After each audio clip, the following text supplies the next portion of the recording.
how to choose your optional.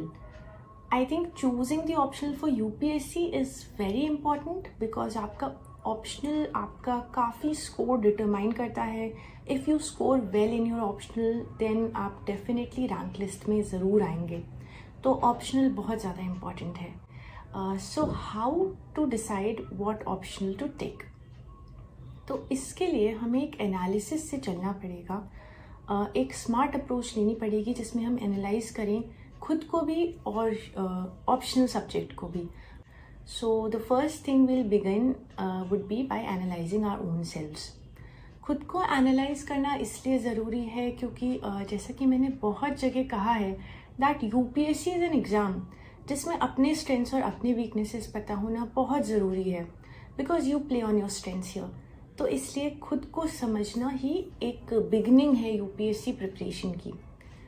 तो अभी optional के मामले में हम खुद को क्या एनालाइज करें. तो सबसे पहले तो I'd say that there are two kinds of optional and there are two kinds of people.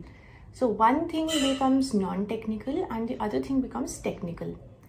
If you are someone with a technical bent of mind, जैसे टेक्निकलिटीज़ या टेक्निकल सब्जेक्ट्स ज़्यादा पसंद आते हैं, ज़्यादा अच्छा एप्टीट्यूड है उधर, जैसे मैथ्स हो गया, फिजिक्स हो गया, a lot of people take electrical engineering, ऐसे सब्जेक्ट्स में भी लोग लेके बहुत अच्छा स्कोर करते हैं. So that comes under technical subjects. And the other is non technical subject. Non technical subjects हो गए जैसे सोशियोलॉजी हो गया, हमारा PSIR हो गया, ये सारे सब्जेक्ट्स हो गए नॉन टेक्निकल सब्जेक्ट्स. तो सबसे पहले तो आपको डिसाइड करना है कि आपको टेक्निकल की तरफ ज़्यादा झुकाव है या नॉन टेक्निकल की तरफ ज़्यादा झुकाव है. एक बार आपने ये डिसाइड कर लिया है ब्रॉडली कि टेक्निकल या नॉन टेक्निकल, फिर हमें अंदर जाना होगा सब्जेक्ट्स पे.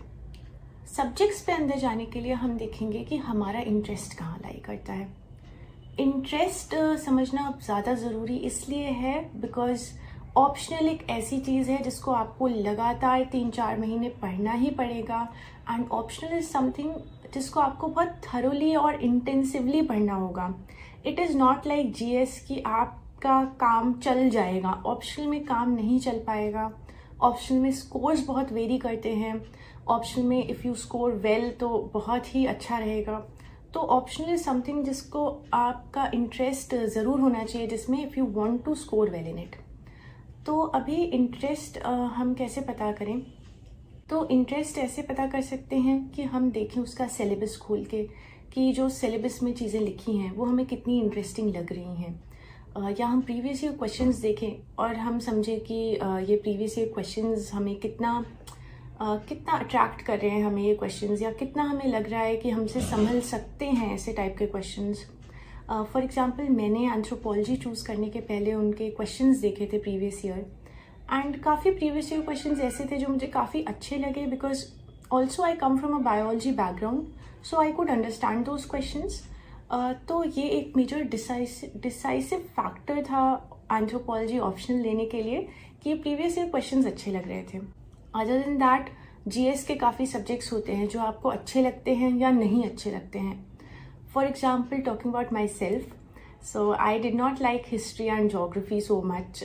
GS1 में ये 2 एस्पेक्ट्स वॉज समथिंग जो मुझे उतना पसंद नहीं आता था. But at the same time अगर पॉलिटिकल साइंस की बात हो, इंटरनेशनल रिलेशंस की बात हो, सोशियोलॉजी की बात हो, तो ये सारे सब्जेक्ट्स मुझे बहुत अच्छे लगते थे.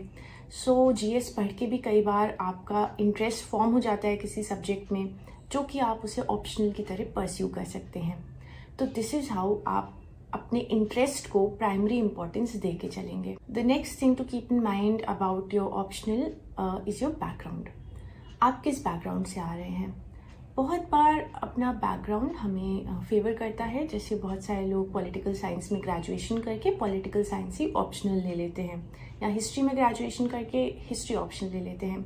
So that favours them because एक बैकग्राउंड बना हुआ है. फॉर चूजिंग एंथ्रोपोलॉजी ऑल्सो मेरा कंसिडरेशन बैकग्राउंड था बिकॉज एज आई सेड कि मेरा एक बायो बैकग्राउंड था एंड एंथ्रोपोलॉजी में एक फिजिकल एंथ्रोपोलॉजी का पोर्शन आता है जिसमें काफ़ी बायो के एस्पेक्ट्स होते हैं. तो वो फुलफिल हो जा रहा था and I was liking that. थोड़ा बैकग्राउंड से मैच करता है तो एक तरह से संतुष्टि भी रहती है कि हाँ हैंडल हो सकता है. डेफिनेटली ज़रूरी नहीं है मैच करे, a lot of people come from law background and then take history as optional, ऐसा भी होता है। तो आपको देखना पड़ेगा कि आप चाहते हैं आपका ऑप्शनल बैकग्राउंड से मैच करे या नहीं, और अगर करे तो कितना करे और कौन सा वाला करे। So background is one more consideration. The last consideration about your self would be your capacities. कई बार काफ़ी ऑप्शनल्स की अलग अलग डिमांड्स होती हैं। फॉर एग्जाम्पल एंथ्रोपोलॉजी की एक डिमांड है diagrams banana. So if you think that आपके अंदर वो कैपेसिटी है डायग्राम्स अच्छे से बनाने की, या आप वो कैपेसिटी इस जर्नी में फॉर्म कर सकते हैं अपने अंदर, then definitely you can go for it. For example economics में you require a lot of data and you require a lot of rigorous preparation of current affairs. सो आप ये भी देखिए कि क्या आपके अंदर वो कैपेसिटी है एक डायनेमिक सब्जेक्ट को ज़्यादा पकड़ने की या एक थोड़ा स्टैटिक सब्जेक्ट को ज़्यादा पकड़ने की। Speaking for my self, I come from a background जहाँ पे बहुत ज़्यादा डायग्राम्स बनाने होते थे। डेंटिस्ट्री में हमें we have to make diagrams of anything and everything, so that was a good part for me. तो उसने मुझे सेलेक्ट करने में ऑप्शनल हेल्प किया। तो आप अपनी कैपेसिटी देखिए कि क्या कोई कैपेसिटी इस ऑप्शनल से मैच हो रही है या नहीं। तो ये 4 कंसिडरेशंस आपको खुद के बारे में इनलिस्ट करने हैं और देखना है कि आपका इंटरेस्ट, आपका बैकग्राउंड, आपकी कैपेसिटीज किस तरफ लाई कर रही हैं। एक बार आपने खुद को समझ लिया और खुद को एनालाइज कर लिया, सेल्फ एनालिसिस कर लिया, उसके बाद हम चलेंगे सब्जेक्ट को एनालाइज करने पे। मान लीजिए आपने 2 सब्जेक्ट्स पे जीरो डाउन किया है। इसके बाद now we see the syllabus of both the papers, कि किसका सिलेबस ज़्यादा ग्रास्पेबल लग रहा है, किसका सिलेबस थोड़ा शॉर्ट लग रहा है, किसका। वैसे तो आई ऑनेस्टली बिलीव दैट ये जो शॉर्ट सिलेबस वाली बात है for anthropology, I particularly did not find it very short. मुझे काफ़ी थरोली प्रिपेयर करना पड़ा था, but then I have not studied other optionals, so I can not say for sure. But ये शॉर्ट सिलेबस के झांसे में इतना ना आइए, क्योंकि कोई भी ऑप्शनल है उसको आपको बहुत ज़्यादा पढ़ना ही पड़ेगा। The next thing is that whether there overlaps with GS और नॉट। जीएस के साथ ओवरलैप्स होने से डेफिनेटली एक बेनिफिट तो रहता ही है, और बेनिफिट ये रहता है कि आप जीएस के पेपर में अपना जो पढ़ा हुआ एरिया है वो आप यूज़ कर सकते हैं, यूटिलाइज कर सकते हैं। तो definitely that is beneficial. But अगर नहीं भी हैं ओवरलैप्स तो भी कोई ज़्यादा दिक्कत की बात नहीं है। For example anthropology has very little overlaps with the society portion in GS1, and definitely that helped. Like for society I was very secure कि सोसाइटी तो अच्छा होएगा ही होएगा, because I have read it so thoroughly in anthropology. But apart from that और जगह इतने overlaps नहीं हैं।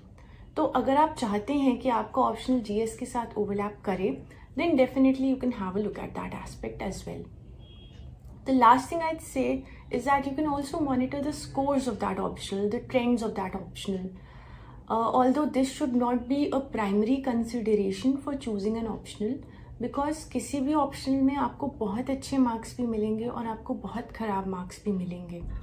बट डेफिनेटली आप एक हल्का सा आइडिया लेने के लिए देख सकते हैं कि मार्क्स रेंज कैसा जा रहा है। उससे शायद आपको कॉन्फिडेंट और फील हो और आपको सब्जेक्ट के ट्रेंड्स के बारे में ज़्यादा अच्छे से पता लगे। So these are the final points जिसके अराउंड रिवॉल्व करना चाहिए आपको ऑप्शनल का डिसीजन। अगर आपको इसके बाद भी समझ नहीं आ रहा है कि कौन सा ऑप्शनल लें, तो इसमें कोई भी प्रॉब्लम की बात नहीं है, बिकॉज जनरली हम लोग जब बिगनर्स होते हैं तो हमको पता नहीं होते हैं यूपीएससी के सब्जेक्ट्स ही क्या हैं। मैं अपने बारे में बात करूँ तो I did not even know कि क्या क्या सब्जेक्ट्स हैं अवेलेबल एज ऑप्शनल, तो नहीं पता होता है एंड टाइम लगता है थोड़ा। तो आप ग्रेजुअली चलें।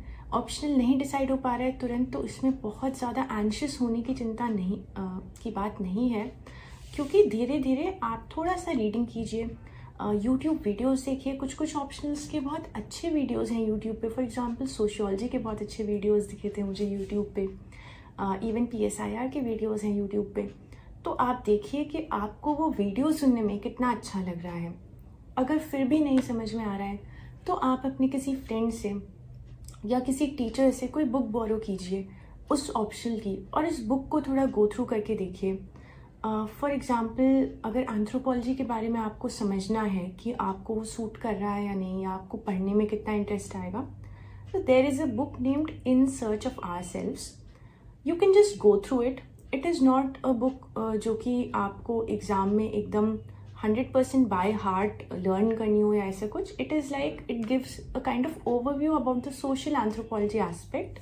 और मुझे वो बुक अच्छी लगी एक इनिशिएटर के तौर पे, एक बिगिनर के तौर पे. And I had read it while beginning my preparation, तो उससे मुझे थोड़ा आइडिया हुआ था एंथ्रोपोलॉजी के बारे में.